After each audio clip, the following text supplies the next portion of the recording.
Share केली link share केली.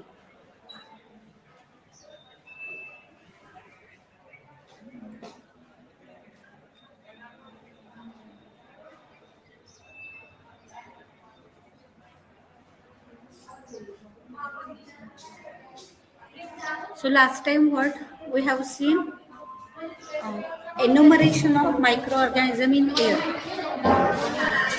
ए बाई उठून दार लावून घे आणि ट्यूबलाईट सुरू कर.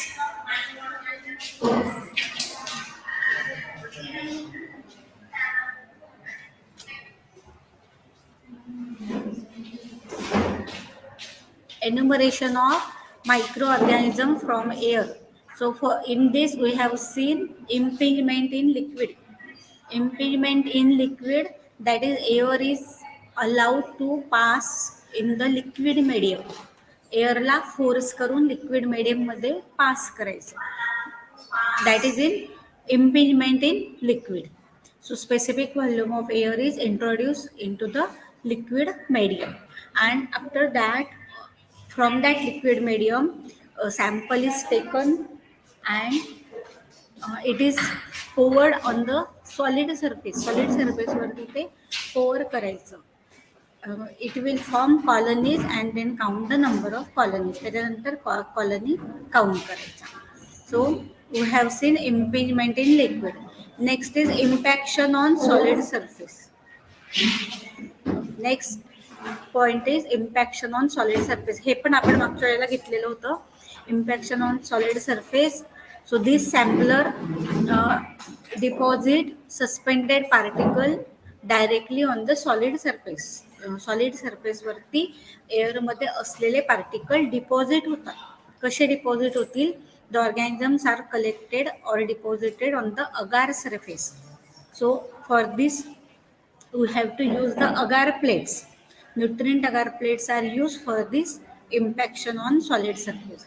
So agar is exposed for 5 minutes or 10 minutes to the air. Specific time for लिमिटला एअरला एक्सपोज करायचे अगारची plate.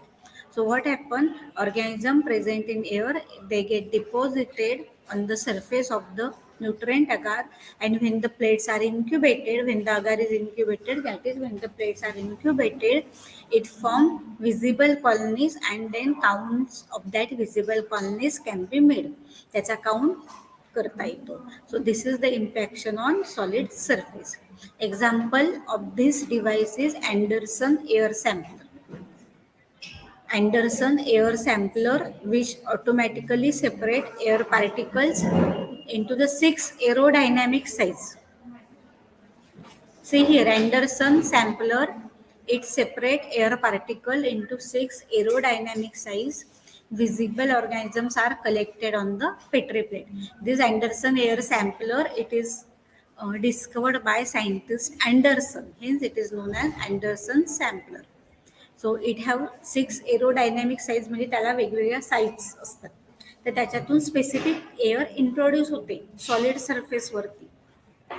It consists of 400 jets. These are drilled in each stage. Viable organisms are collected on Petri plate, and the sampler have the 400 jets. So this device is extremely sensitive and efficient. Extremely sensitive and efficient device for the collection of air, and it consists of single stage. त्याच्यामध्ये वेगवेगळे type असतात.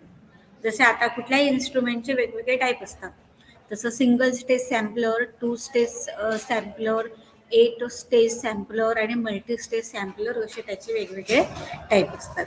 So large particles are impacted on the first stage and smaller particle they get impacted on the eight stage sampler. And plates are incubated and colonies are counted. So Anderson air sampler is the example of impaction on solid surface.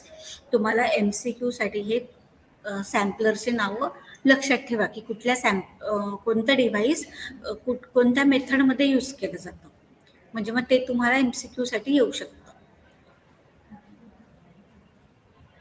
Then next method is the sedimentation method. So sedimentation is carried out by settling plate method. Again same आहे, impaction on solid surface or sedimentation both are same. So sedimentation is carried out by settling plate method. Airborne organisms are collected by exposing the agar plate for the definite period of time. That is same on the impaction on solid surface. फक्त method इम्पॅक्शन मध्ये एक device develop केलं अँडरसनने आणि त्या device मध्ये air particle collect होतात आणि sedimentation मध्ये डायरेक्ट साधी न्यूट्रिएंट अगारची प्लेट तुम्ही एअरला एक्सपोज करा. So organisms are collected on that nutrient agar plate. So airborne organisms may be collected by exposing the agar plate for the definite period of time. Definite period of time म्हणजे 5 minute 10 minute तुम्ही plate एअरला expose करा. एअरमध्ये असलेले organism collect होतील. आता crowded area असेल, example market area और temples और very crowded area like petrol pump. So near that area, more number of organisms they get collected on the surface of nutrient agar. आणि less crowded area असेल, example Toranmal hills or less crowded area, example where population is very less. In that area, less number of colonies get developed on the nutrient agar plate. So it depends on the type of location. Location वरती depend असतं. So method is known as sedimentation method. ही वेगळी separate method आहे म्हणून तिचं नाव काय आहे, sedimentation. So this is one of the simplest procedure use for air sampling, but it does not indicate the number of organism. म्हणजे त्या एअरमध्ये आपण काउंट करू शकतो, पण ॲक्च्युली किती एअर सेटल झाली आणि त्या एअरमध्ये किती ऑर्गॅनिझम आहेत हे आपण काउंट नाही करू शकत. पण अँडरसन एअर सॅम्पलर मध्ये आपण स्पेसिफिक एअरचा व्हॉल्यूम डिटरमाइन करू शकतो. दोघं मेथड मध्ये exposing to the solid surface मध्येच एक्सपोज केलं जातं, पण त्या मेथडमध्ये स्पेसिफिक एअर व्हॉल्यूम डिटरमाइन करता येतो. सेडिमेंटेशन मध्ये स्पेसिफिक एअर व्हॉल्यूम डिटरमाइन करता येत नाही. Then next method is centrifugation. So sampler of this type employ centrifugal force. याच्यामध्ये centrifugal force वापरला जातो for the propulsion of air particle to the collecting surface. म्हणजे centrifugal force वापरून air जी आहे ती इंट्रोड्यूस केली जाते. When air moves in a circular motion in high speed. आता centrifuge तुम्हाला माहिती आहे, सेंट्रिफ्यूज मध्ये काय असतं, रोटेटिंग स्पिनर असतो, त्याला ट्यूब्स अटॅच असतात, पण ट्यूब्स सेंट्रिफ्युगेशनसाठी असतात. तर एअर सॅम्पलिंगमध्ये त्या ट्यूब्स नसतात, फक्त एक रोटेटिंग स्पिनर असतो आणि एअर त्याच्यामध्ये इंट्रोड्यूस केली जाते आणि त्या सेंट्रिफ्यूजच्या आजूबाजूला मीडियम असतं. तर air is introduce in that centrifuge. So when it moves in a circular motion in high speed, that air or the particle present in that air they get impacted on the collecting surface. Collecting surface कुठे असतो, तर सेंट्रिफ्यूजच्या आजूबाजूला collecting surface असतो आणि त्याला medium coat केलेलं असतं, तर त्याच्यावरती ऑर्गॅनिझम सेटल होतात.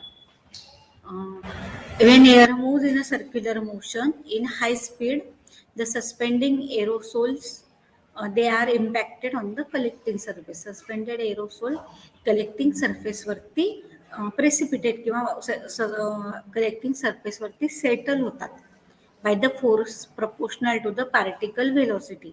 आता सेंट्रिफ्यूजला तुम्ही जी velocity देणार समजा 10,000 RPM, 5,000 RPM, त्या स्पीडनी एअर इंट्रोड्यूस होईल आणि त्या स्पीडनी ते पार्टिकल सेटल होतील.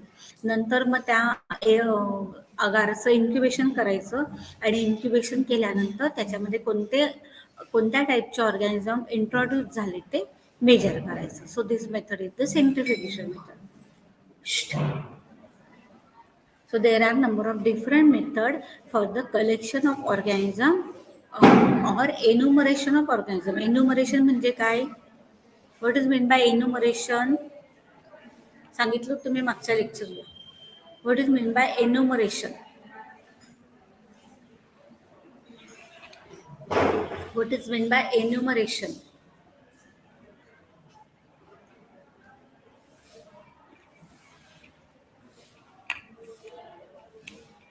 Enumeration means detection of organism present in air.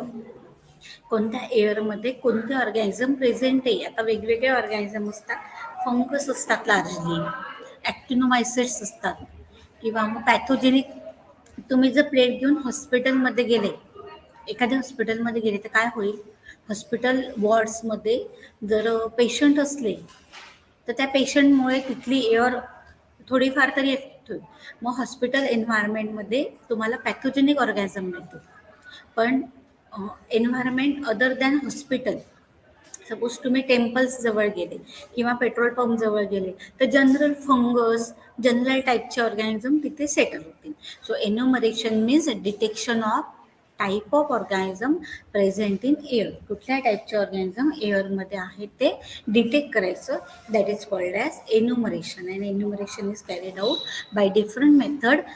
Number of methods we have studied. कोणत्या कोणत्या मेथड आपण स्टडी केल्या? कोणत्या कोणत्या मेथड स्टडी केल्या? Sedimentation, centrifugation, impaction on solid surface, impingement in liquid. ती मी मागच्या लेक्चरला मागच्या गुरुवारी घेतली होती. तुम्ही सगळे रेनमुळे आले नव्हते. I think no one was present because of the heavy rain. So online lecture was conducted at last Thursday.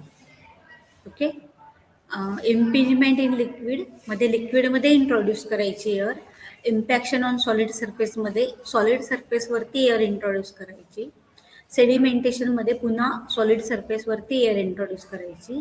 सेंट्रिफ्युगेशनमध्ये पुन्हा सॉलिड सरफेसवरती सेंट्रिफ्युगल फोर्स वापरून एअर इंट्रोड्यूस करायची.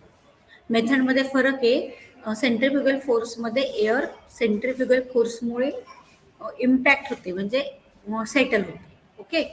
So there are a number of different methods for the enumeration of microorganism present in air. Next method is filtration. याच्या notes दिल्या आहे का मी तुम्हाला? एसएससीच्या notes नाही दिल्या ना. मग मी प्रत्येक मेथडचं एखादं एक्झाम्पल नेटवरून शोधून टाकून नोट्स पण दिले. म्हणजे that is important for the MCQ type of question paper. Otherwise डिस्क्रिप्शनसाठी तर ठीक आहे, पण एमसीक्यू येईल ना तुम्हाला. So filtration, filters of the type polypore, millipore. आता बघा फिल्ट्रेशन मेथडमध्ये काय वापरलं जातं? Polypore, millipore, membrane filters. These are use. Polypore, millipore म्हणजे त्याला स्पेसिफिक पोर्स असतात. आता तुमची सीव तुम्हाला माहिती आहे किंवा घरी ती स्टीलची चाळणी असते ती तुम्हाला माहिती आहे, त्याला स्पेसिफिक पोर साईज असते. त्याच्यातून आपल्याला अनवॉन्टेड जे आहे ते आपण गाळून टाकतो. तसंच फिल्ट्रेशनमध्ये पॉलिपोर, मिलीपोर फिल्टर्स असतात. म्हणजे त्याची साईज कमी जास्त साईज असते. आणि मिलीपोर्स म्हणजे व्हेरी मायक्रॉन साईज पोर्स. पॉलिपोर्स म्हणजे जरा त्याची साईज लार्ज असते आणि पोर्स जे असतात ते जास्त असतात. So this polypore, millipore, membrane filter, these are used for the removal of microorganisms present in air. After filtration, membrane is agitated in suitable liquid and to disperse the particle. Then aliquots of the suspension are mixed with the melted agar and incubated and counts are determined. त्याच्यामध्ये काय करायचं की air is introduce into the millipore, polypore, membrane filter. Membrane फिल्टरची specific pore size असते, त्याच्यामध्ये air introduce करायची. मग air introduce केल्यानंतर ते फिल्टर पेपर जे आहे ते लिक्विड मीडियममध्ये ट्रान्सफर करायचे.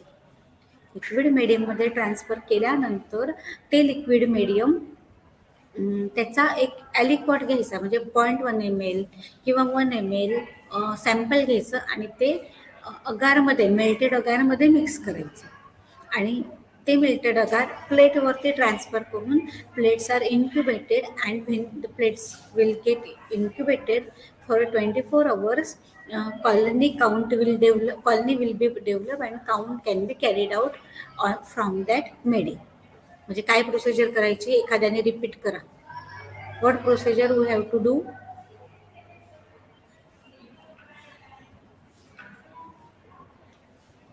What procedure we have to do? Polypore, millipore membrane filters are present. Air is introduced into that membrane filters. After that, filtration membranes, they are removed and they are transferred into the liquid medium. ते filter paper जे आहे ते liquid मीडियममध्ये transfer करायचे. आता तुमचं SSC आहे मायक्रोचं, म्हणजे तुम्ही टीवायला मायक्रो जर घेतलं तर मेम्ब्रेन फिल्टरचं प्रॅक्टिकल टीवायला आहे. ओके, तर त्या मेम्ब्रेन फिल्टर जे आहे ते लिक्विड मीडियममध्ये ट्रान्सफर करायचे आणि मग त्या लिक्विड मीडियममधनं 0.1 ml लिक्विड मीडियम घ्यायचं, ते न्यूट्रंट अगारमध्ये ट्रान्सफर करायचं. मग जेव्हा तुम्ही न्यूट्रंट अगारमध्ये ट्रान्सफर कराल आणि प्लेट इन्क्युबेट कराल, तेव्हा जर त्या फिल्टर पेपरवरती जे पण ऑर्गॅनिझम असतील ते कॉलनी फॉर्म करतील आणि कॉलनी फॉर्म केल्यानंतर आपण कोणते ऑर्गॅनिझम आहे एअरमध्ये ते डिटरमाइन करू शकतो. Whether it is fungus, whether these are the bacteria, we can determine in the filtration. So the method is known as the filtration.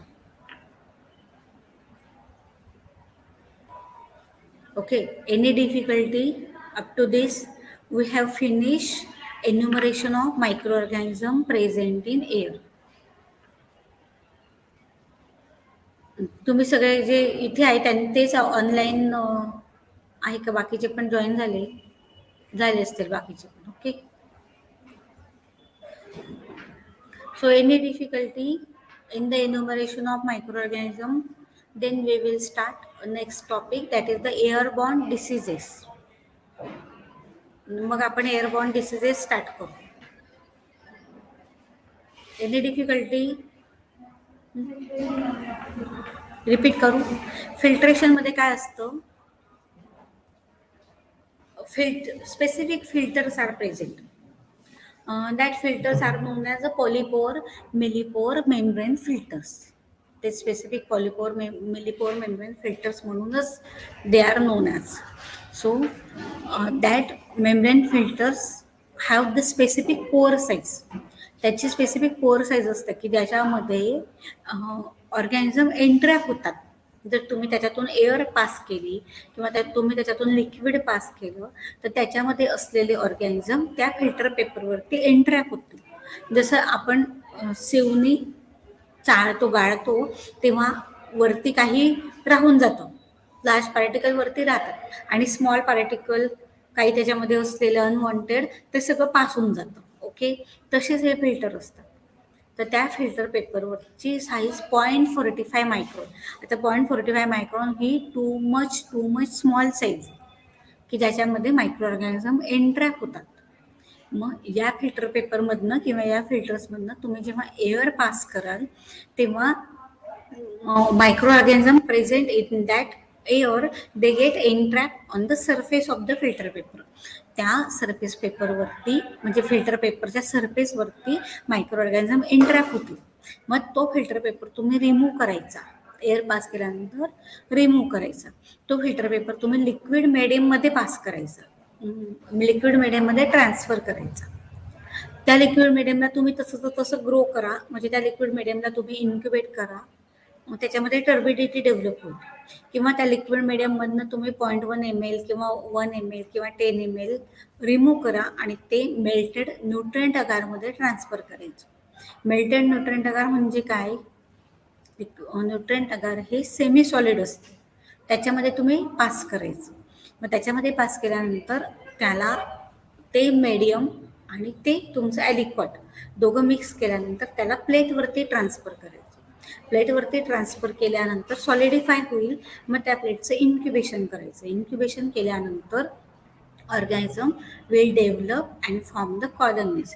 ज्या पण कॉलनी असतील त्या कॉलनी ग्रो होतील आणि तुम्ही त्याच्यामध्ये फंगस आहे का, बॅक्टेरिया आहे का, किंवा ॲक्टिनोमायसिट्स आहे का, ते तुम्ही डिटरमाइन करू शकता. So this method is known as the filtration method which uses polypore, millipore membrane filter. Okay, clear. मी अजून फिल्टरचे 1-2 नावं त्याच्यामध्ये टाकून दिली. So this method is the filtration. So any difficulty in enumeration of microorganisms? So next topic is the airborne diseases. काही difficulty आहे का? आता कोणते कोणते एअरबॉर्न डिसीजेस आहे तुम्हाला माहिती सांगा.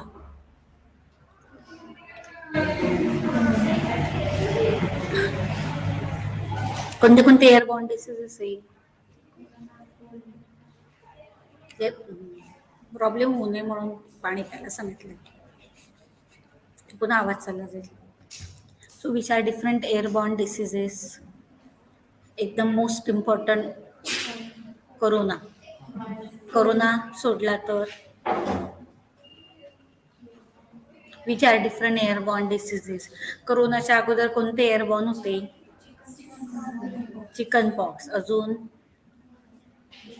म्हणजे गोवर, अंजण्या, अजून ते देवी स्मॉल पॉक्स, नंतर एअरबॉर्न फ्ल्यू. एकाला फ्ल्यू झाला की लगेच दुसऱ्याला ट्रान्सफर होतो फ्ल्यू. अजून ट्युबरक्युलोसिस, टीबी. ज्याला टीबी असतो त्याच्याजवळ शक्यतो जात नाही, कारण टीबी हा एका पर्सनकडून दुसऱ्या पर्सनकडे ट्रान्सफर होतो. नंतर अजून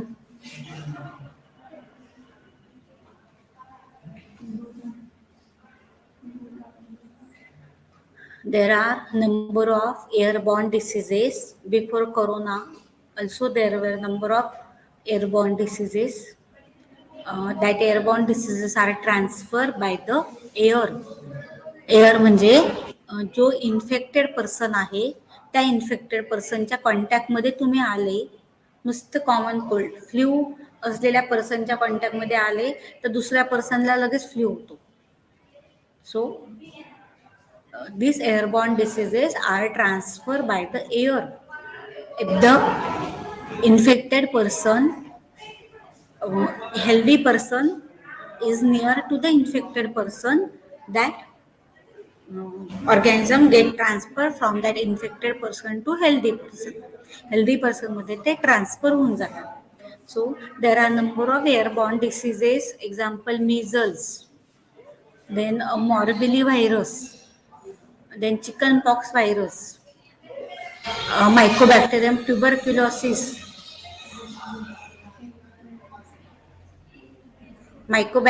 tuberculosis, that is the TB, then influenza virus, that is the virus of flu, then enterovirus, norovirus, coronavirus, and adenovirus. All these viruses, they get transferred by the air and they causes diseases, different diseases, so known as the airborne diseases. Airborne diseases affect the human as well as they also affect non-humans. म्हणजे animals मध्ये किंवा plant मध्ये पण transfer होतात. प्लॅन्टला पण viral diseases होतात. बघा तुम्ही कोणते होतात, झोपू नको. कोणते व्हायरल डिसीज होतात प्लांटला? बघा तुम्ही, प्लांटचे असे पानांवरती असतात, पानं खराब होतात, किंवा फ्रुट्स वरती असतात, झाडावरती पूर्ण डिसीज येतो. This are the plant diseases, plant viral diseases. फक्त व्हायरसेसच ट्रान्सफर होतात असं नाही, बॅक्टेरिया पण होतात. एअरबॉर्न बॅक्टेरियल डिसीजेस पण होतात. And they not only affect the human being but they also affect the non-humans, that is the animals as well as plant. Often airborne pathogens or allergens causes inflammation in the nose. नोजमध्ये होतं, थ्रोटमध्ये होतं, सायनससमध्ये होतं, and upper respiratory tract, that is upper airways of lungs मध्ये infection होतं. कोणाकोणाला asthma होतो, दमा, लंग्सचे पण काही काही सिव्हिअर प्रॉब्लेम होतात की ज्याच्यामुळे सिव्हिअर कंडिशनमध्ये माणसाची डेथ होते. So these all are the airborne diseases. Upper airways inflammation causes coughing, congestion and sore in throats. थ्रोट्समध्ये म्हणजे गळ्यामध्ये सोअर थ्रोट म्हणजे गळ्याचं इन्फेक्शन होतं. Congestion of nose, coughing, cough होतो, नोजचं कॉन्जेशन होतं, ब्लॉकेज होतं आणि थ्रोटमध्ये सोर्स होतात. So these are the effect of airborne diseases. This is caused by the inhalation of this pathogenic organism that affect the person's respiratory system. Personची respiratory system affect होते because of the inhalation of that viruses or bacteria from the infected person to healthy person. Infected personचं healthy personला transfer होतं आणि मग एवढे सगळे symptoms होतात आणि respiratory diseases takes place because of the airborne infections. और even rest of the body किंवा बाकीच्या बॉडीला पण एअरबॉर्न डिसीजेस होऊ शकतात. Sinus, congestion, coughing, sore throats, these are the common examples of that respiratory diseases.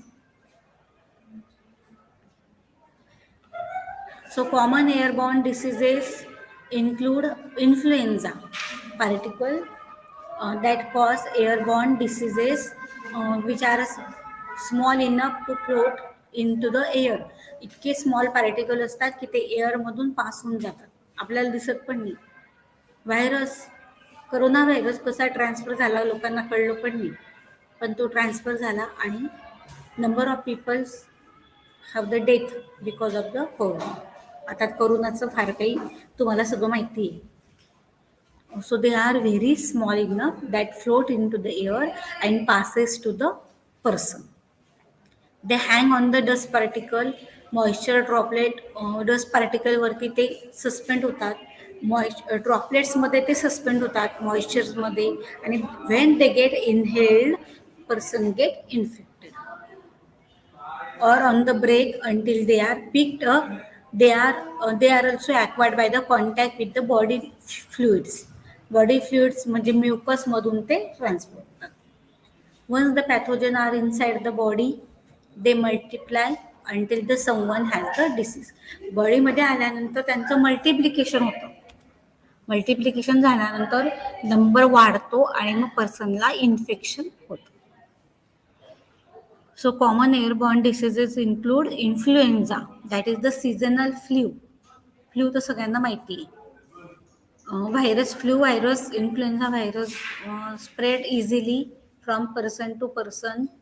There are many strains of the flu. फ्लूच्या number of strains आहे वेगवेगळ्या, and it continually changes due to adaptation into the human immune system. आता काय होतं की flu झाला, आपण antibiotic घेतो, वेगवेगळे डॉक्टर वेगवेगळे अँटीबायोटिक देतात, त्याच्यामध्ये कंटेंट साधारण सेम असतं, थोडंसं व्हेरिएशन असतं आणि वेगवेगळे डॉक्टर वेगवेगळे अँटीबायोटिक रिकमेंड करतात.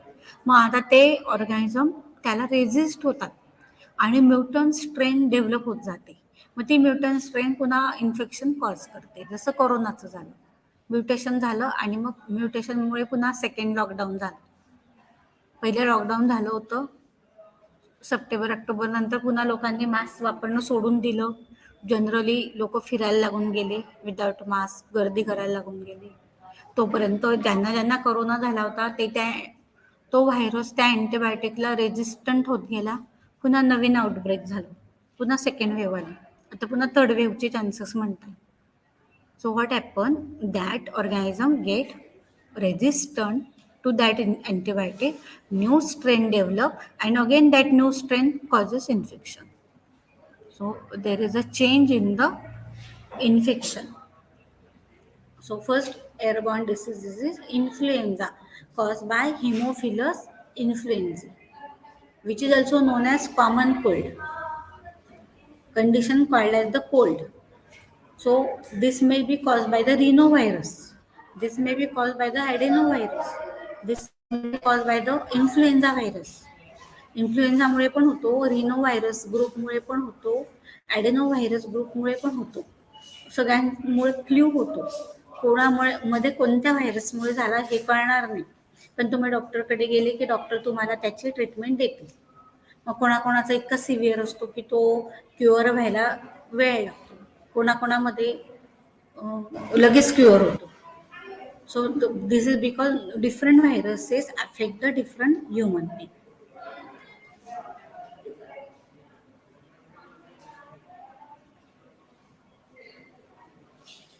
Then varicella zoster virus. This varicella zoster virus causes chicken pox and spread easily among the young children. Children's मध्ये होतो. चिकन पॉक्स केव्हा होतो? लहान मुलांमध्ये. The rash is typically widespread on the body and made up of small red spot. ते red spot develop होतात, कांजण्या. काय होतं? रॅश येते आणि असे गोल गोल गोल गोल रॅश येत जाते बॉडीवरती, आणि जनरली लहान मुलांमध्ये होतो. पण हा पूर्वी होत होता. आता प्रत्येकाचं, लहान मुलांना आता प्रत्येकाला व्हॅक्सिन दिलं जातं.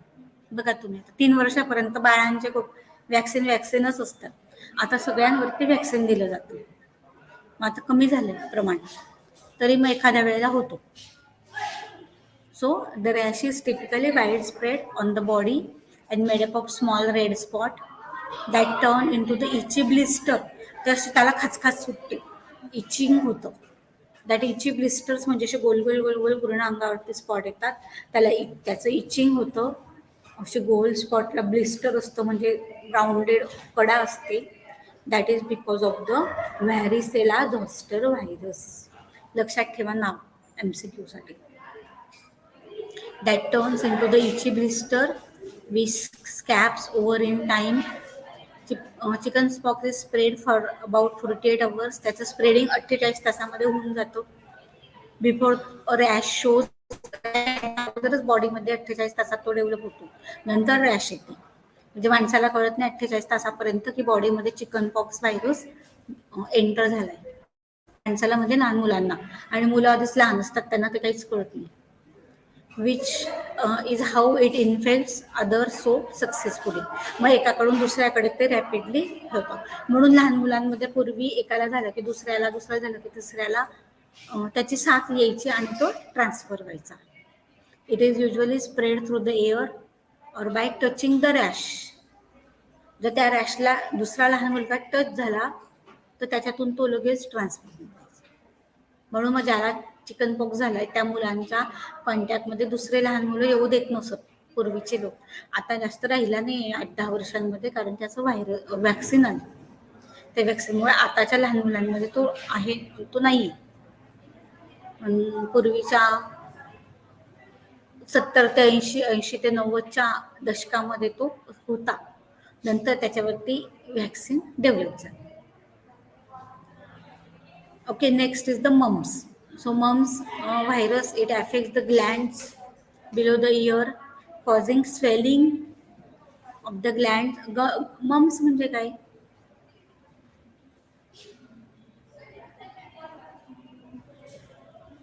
त्याला असं गलगंड म्हणायचं, इथे व्हायचं ते. तो पण आता नाही. That is mumps. Affects the glands below the year.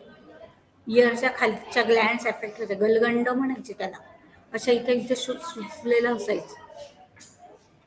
Causing the swelling of that Gland and in some cases loss of hearing, mycoason. So again that have the vaccine, and vaccination prevent this mumps. Okay, so next diseases we will see in the next lecture. अजून एक लागेल, मग आपला हा unit complete होऊन जाईल. पुढचा unit आपण स्टार्ट करू. ओके.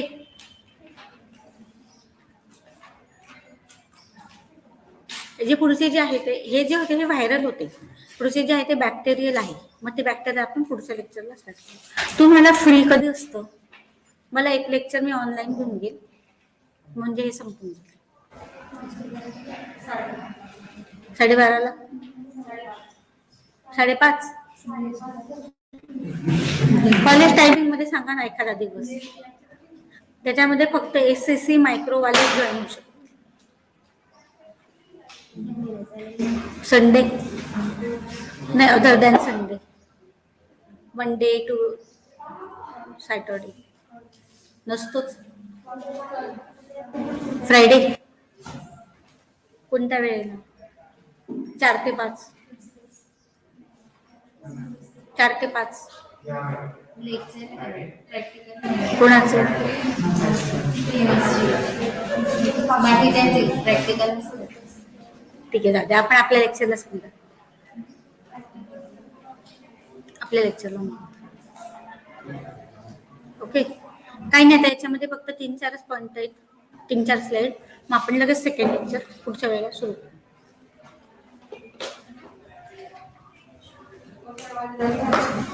कोणत्या?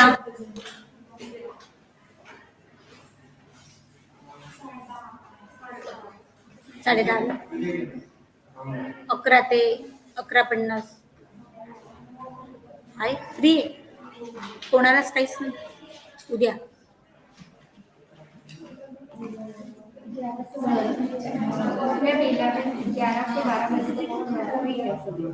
फ्री आहे.